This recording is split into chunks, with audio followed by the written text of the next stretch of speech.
দেখুন আজকে recipe ready. আজকে রেসিপি হচ্ছে ম্যাঙ্গো চিকেন আলু দিয়ে।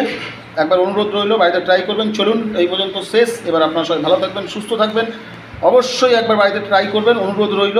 দেখবেন আর আমাকে কমেন্টে জানাবেন কেমন খেলেন জিনিসটা। আজকে এই পর্যন্ত, আবার নতুন ভিডিও দেখা হচ্ছে। চলুন। ভাতের সাথেও খেতে পারেন, রুটির সাথেও খেতে পারেন, লুচির সাথেও খেতে পারেন, যার সঙ্গে ইচ্ছা খেতে পারেন। আজকে বানাবো হচ্ছে বন্ধুরা ম্যাঙ্গো চিকেন। ম্যাঙ্গো চিকেন দেখুন, এই রেসিপিটা পুরো একদম আলাদা একটা রেসিপি। একবার রিকোয়েস্ট রইল বাড়িতে সবাই বানিয়ে খান। আশা করি সবাই সুস্থ আছেন। চ্যানেলটাকে লাইক করুন, কমেন্ট করুন, শেয়ার করুন, সাবস্ক্রাইব করুন, আর দ্বিতীয় রান্না করতে আমার পাশে থাকুন। দেখুন আমি ম্যাঙ্গো চিকেন, সেই জন্য আমি এখানে ড্রাম স্টিক নিয়ে নিয়েছি 5-6 পিস। এমনিও মাংস নিয়ে নিয়েছি, প্লাস ড্রাম স্টিক নিয়েছি, সঙ্গে নিয়েছি একটা আম। দেখুন ম্যাঙ্গো চিকেন তার জন্য নিয়েছি আমি। আপনারা আলু খেতে পারেন, যেহেতু আমি আলুটা ভালোবাসি সেই জন্য আমি এখানে কিছুটা আলু নিয়ে নিয়েছি। ঠিক আছে, এখানে আমি নিয়েছি হচ্ছে 300 গ্রাম পেঁয়াজ। মাংসের পরিমাণটা আপনাকে বলা হয়নি। এখানে মাংস আছে আপনার প্রায় 2 কেজি মাংস আছে, তার জন্য 300 গ্রাম পেঁয়াজ নিয়ে নিয়েছি। যেহেতু এটা ম্যাঙ্গো চিকেন, পেঁয়াজটা কম নিয়েছি। এখানে নিয়েছি হচ্ছে 60 থেকে 70 গ্রাম টক দই। এখানে নিয়েছি আদা রসুন। এখানে নিয়েছি হচ্ছে ক্যাপসিকাম আর কাঁচা লঙ্কা। নিয়েছি 2 পিস টমেটো। এবার 2 পিস টমেটো নেওয়ার পরে এবারে যে মশলাটা আমি বানাবো সেই মশলাটা আপনাদের আমি দেখিয়ে দিচ্ছি। মশলাটা বানানোর জন্য আমি এখানে ছোটো বাটির মধ্যে আমি দিয়ে দিচ্ছি হচ্ছে 1 চামচ গোটা জিরে, 1 চামচ ধনে। দেখুন আমি এখানে দিচ্ছি এবার এখানে 3টে শুকনো লঙ্কা, 1 চামচ জিরে, 1 চামচ ধনে, 3টে শুকনো লঙ্কা। সঙ্গে দিচ্ছি হচ্ছে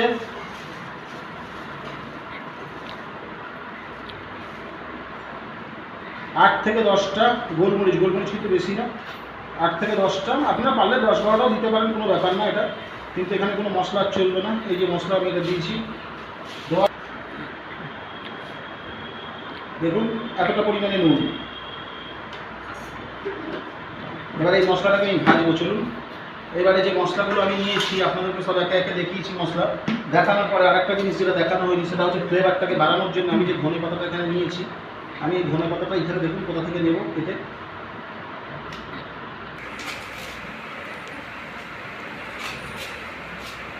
দেখুন ধনে পাতার হচ্ছে এই যেগুলো আছে ক্যাপসিকাম আর লঙ্কার মধ্যে দিয়ে দিলাম।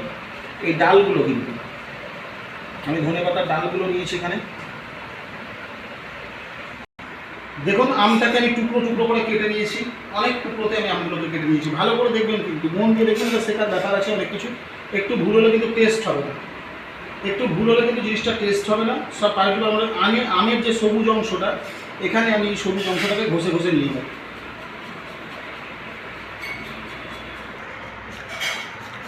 আমের যে সবুজ অংশটা দেখতে পাচ্ছেন, আমি এখানে এটাকে কেটে কেটে নিয়ে নেব।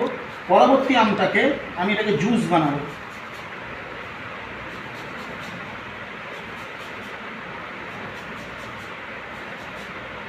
দেখুন আমি সবুজ অংশটা নেব, সাদা অংশটা কিন্তু যেন না যায় এর মধ্যে।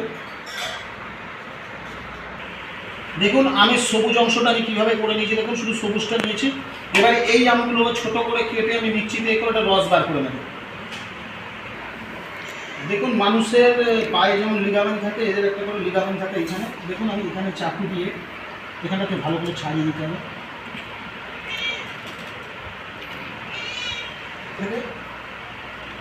এইভাবে কেটে দিলাম। কেটে দেওয়ার পরে এর গায়ের ওপর দিয়ে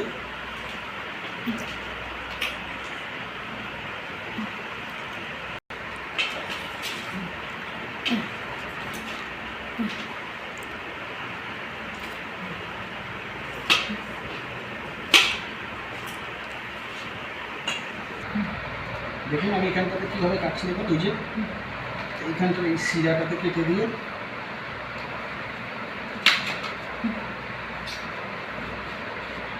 কাটা পুরো কমপ্লিট হয়ে গেছে। এবার আমি এটাকে ধোবো।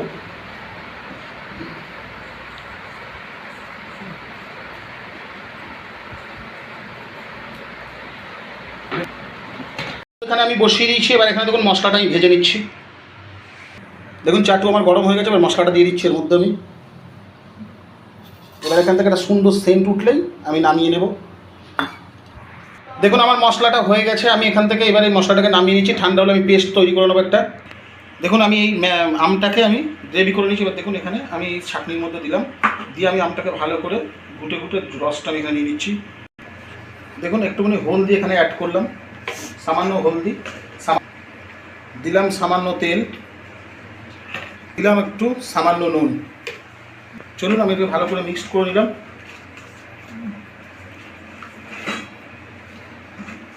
এবারে দেখুন আমি এখানে মাংসগুলোকে ম্যারিনেট করে নিচ্ছি।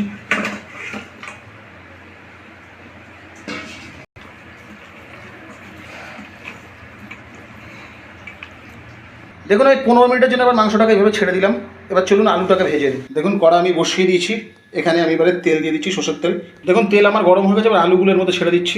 দেখুন এখানে দিচ্ছি হালকা করে একটু নুন দিয়ে আমি আলুটাকে ভালো করে ভেজে নিচ্ছি। দেখুন আলুটা কীভাবে আমি ভেজেছি, ঠিক এইভাবে আপনারা সুন্দর করে আলুটাকে ভেজে নেবেন। এবার আলুটা আমি নামিয়ে নিচ্ছি।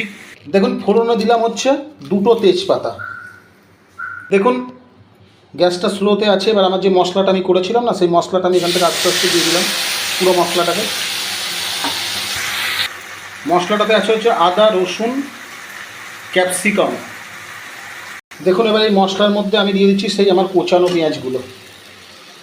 এটা কিন্তু আলাদা, একদম আলাদা পদ্ধতি, ভালো করে খেয়াল করুন কোচানো পেঁয়াজগুলো। এবার ভালোভাবে আমি এটাকে ভালো করে সুন্দর করে আমি ভেজে নেব। এবারে ব্যবহার করছি আমি একটু নুন কিন্তু আমরা বারবার দিচ্ছি, সেই বুঝে দেবো কিন্তু পরিমাণ বুঝে। এবার আমি এখানে ব্যবহার করব আমার সেই টমেটোর পেস্টটা।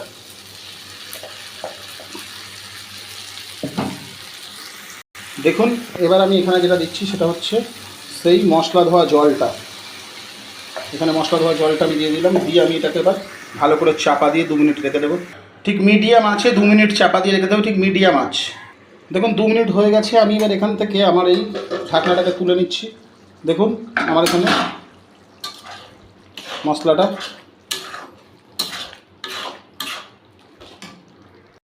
দেখুন আমি এবার গ্যাসটাকে হাই করে দিয়েছি। হাই করে দেওয়ার পরে আমার যে ম্যারিনেট করা মাংসগুলো ছিল, সেই মাংসগুলো একে একে আমি এর মধ্যে সব দিয়ে দিচ্ছি।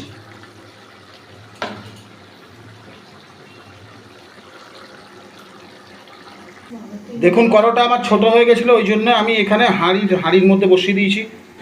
দেখুন আমি এখানে এবার 5 মিনিটের জন্য এটাকে চাপা দিয়ে দিচ্ছি। চলুন 5 মিনিট হয়ে গেছে, এবার আমি ঢাকনাটাকে খুলি, দেখি ঢাকনাটা খুলে এর মধ্যে আমাদের কী আছে। আমি ঢাকনাটাকে খুলে নিচ্ছি। দেখুন এই যে ঢাকনাটাকে খুলে নিয়েছি। দেখুন আমি একটু নাড়িয়ে চাড়িয়ে দিলাম, দিয়ে একটা আমার ফেটিয়ে রাখা দইটা আমি এর মধ্যে অ্যাড করলাম। এবারে আমি যেটা দেবো হচ্ছে আমাদের আন্দাজ মতো নুন। দেখুন আমি ভুল বলে ফেলেছি, আন্দাজ বলতে আমাদেরকে স্বাদ মতো লবণ। আমি স্বাদ মতো লবণ অ্যাড করলাম এখানে। দেখুন এবার আমি ভালো করে এটাকে ঢুকে দিয়েছি, দিয়ে আরও 5 মিনিটের জন্য আমি চাপা দিয়ে দিচ্ছি। 5 মিনিট হয়ে গেছে, আমি এবার ঢাকনাটাকে তুলে নিলাম, নিয়ে ভালো করে এবারে এটাকে আমি নেড়ে ছেড়ে দেবো। চলুন এবারে আমি অ্যাড করছি দেখুন শাহি গরম মশলা অ্যাড করে দিলাম। এবার ভালো করে আবার নেড়ে ছেড়ে দেবো। দেখুন এবারে দিচ্ছি হচ্ছে 4টে কাঁচা লঙ্কা চেরা। আর আমি এখানে দেব যে জিনিসটা অল্প করে জল। এই যে অল্প করে জল, আমার এখানে 80% রেডি হয়ে গেছে মাংস। অল্প করে জল দিয়ে ভালো করে ঘেঁটে দিচ্ছি। আবার এবারে দিয়ে দিচ্ছি আমার সেই ভেজে রাখা আলুগুলো। ভেজে রাখা আলুগুলোর মধ্যে ঢেলে দিচ্ছি। দেখুন যে আমটাকে আমি করেছিলাম, এর মধ্যে আমি সেই আমের পেস্ট 2 চামচ দিয়ে দিলাম। দেখুন আমি 10 মিনিটের জন্য এবার এই চাপা দিয়ে দিলাম।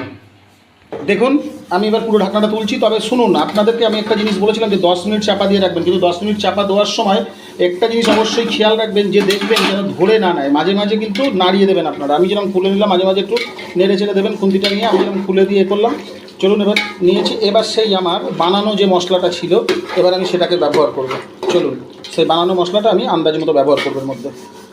চলুন মশলাটা দেবো এবার। দেখুন এই মশলাটা আমি এখানে এবার আস্তে আস্তে অ্যাড করছি। সব সময় খেয়াল রাখবেন যে আমি কখন কি করছি। চলুন অ্যাড করে ভালো করে আমি এটাকে মিশিয়ে দেবো। দেখুন ভালো করে মশলা দিয়ে আমি আবার 5 মিনিটের জন্য চাপা দিয়ে দিয়েছি। দেখুন লাস্ট ফিনিশিং যে ধনে পাতাটা ছিল, আপনারা দিলেও দিতে পারেন, না দিলেও না দিতে পারেন, আমি দিয়ে দিলাম। এবার আমার মাংস পুরো রেডি। চলুন নামিয়ে নেব এবার। দেখুন আমি ঢাকনা খুললাম, আমি দেখুন পুরো আমি নামিয়ে নিয়ে চলে এসেছি। দেখুন এবারে আমি যে আমটাকে টুকরো টুকরো টুকরো টুকরো করে আমি যে কুচি কুচি রেখে, দেখুন এবার এইটাকে দিয়ে আমি ফিনিশ করছি। দেখুন দেখুন পুরো এটাকে দিয়ে আমি ফিনিশ করছি। এবার আমি কী করবো, এখানে আস্তে করে এটাকে আমি একটু আবার নেড়ে চেড়ে দেবো, দিয়ে ঠিক এই অবস্থায় আমি 5টা মিনিট চাপা দিয়ে রেখে দেবো। ঠিক এই অবস্থায়, কোনো আগুন ফাগুন কিছু না, ঠিক যেরকম আছে এই অবস্থায় 5টা মিনিট। আমি কিন্তু হাঁড়িতে করেছি বলে না, আমার কড়াইটা ছোটো বলে আমি হাঁড়িতে করেছি। ব্যাস দেখুন 5 মিনিট হয়ে গেছে। এবার আমি চলুন সার্ভ করব, সার্ভ করে আপনাদেরকে দেখাবো আর কীভাবে মাংসটা গলেছে, কেমন গলেছে। আর বাড়িতে অনুরোধ রইল একবার ট্রাই করবেন, করে আমাদের অবশ্যই জানাবেন ট্রাই করে, আর কমেন্টে লিখবেন কেমন খেলেন। আজকে এই পর্যন্ত শ্রীজীবের বাঙালিয়ানা রান্নাঘর। আমি খাওয়াতে ভালোবাসি, খেতে ভালোবাসি, রান্না করতে ভালোবাসি। তো আপনাদের একবার অনুরোধ রইল, অবশ্যই আপনারা একবার বাড়িতে ট্রাই করুন। চলুন এই পর্যন্ত সবাই সুস্থ থাকবেন, ভালো থাকবেন। আবার নতুন রেসিপিতে আপনার সঙ্গে দেখা হচ্ছে। চলুন।